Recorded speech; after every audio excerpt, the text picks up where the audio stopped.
میرے معزز مہمانوں، آپ کے علم میں ہے کہ اب تک ہم اپنے ازلی دشمن بھارت سے 4 بڑی جنگیں لڑ چکے ہیں، 1948، 1965، 71 اور کارگل کی جنگ۔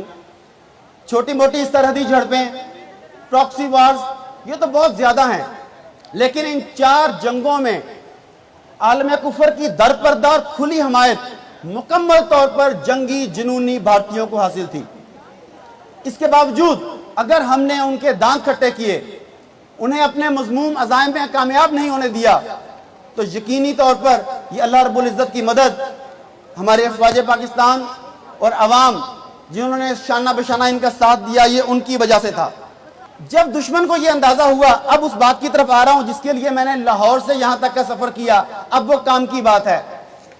جب دشمن کو اس بات کا اندازہ ہوا کہ عام روایتی میدان جنگ میں پاکستان کو، افواج پاکستان کو، پاکستانیوں کو شکست دینا ممکن نہیں، تو انہوں نے میدان جنگ بدلنے کا فیصلہ کیا۔ انہوں نے فیصلہ کیا کہ اب یہ جنگ پاکستانیوں کے دل و دماغ میں لڑی جائے گی۔ اس کے لیے دنیا کی طاقتور ترین وار مشینری کا استعمال کیا گیا، جسے آپ پروپیگنڈا مشینری کے نام سے جانتے ہیں۔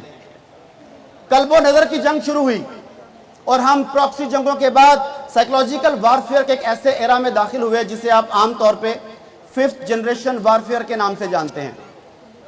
اس کے ذریعے پہلے پاکستان میں فرقہ واریت کا بیج بویا گیا، لسانیت، صوبائیت اور مسلکی بنیادوں پر پاکستان کو تقسیم کرنے کی کوشش کی گئی۔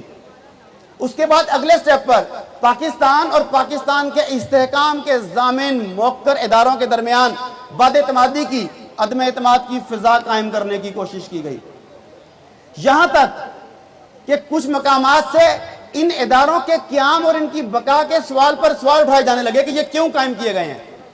اندازہ کیجئے کہ کچھ کچے ذہن کے لوگ ان کا شکار ہو گئے۔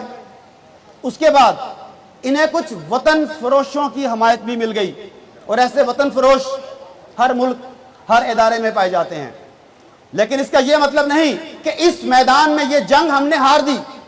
دشمن کا سامنا کیا، ہم نے دشمن کا منہ توڑ سامنا کیا، لیکن ہم میں اور دشمن میں ایک بنیادی فرق ہے جو ہم بعض اوقات نہیں سمجھ پاتے اور دشمن کی عارضی فتح کو مستقل سمجھ لیتے ہیں۔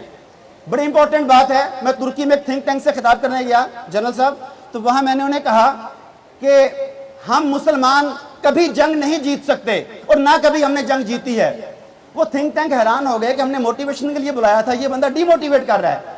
تو میں نے کہا فرق یہ ہے کہ ہمارا دشمن جنگ لڑتا ہے اور اس کے بقول جنگ کے ضابطے نہیں، قواعد نہیں، اصول نہیں۔ وہ خود کہتا ہے ایوری تھنگ از فیئر ان وار، اسی لیے وہ معصوموں کا خون بہاتا ہے، بم دھماکے کرتا ہے، مساجد کو نشانہ بناتا ہے۔ مگر ہم مسلمان جنگ نہیں کرتے، ہم جہاد کرتے ہیں۔ جہاد اور جنگ میں زمین و آسمان کا فرق ہے۔ جہاد احکامات الہی کا تابع ہے، ہم ذرا سا بھی ڈیویٹ نہیں کر سکتے۔ یہی وجہ ہے ہم معصوموں کا خون نہیں بہاتے، اس کی وجہ یہ ہے کہ ہم جہاد کرتے ہیں۔ چونکہ احکامات الہی کے تحت کرتے ہیں، اسی لیے اللہ رب العزت کی مدد ہمارے ساتھ شامل حال رہتی ہے۔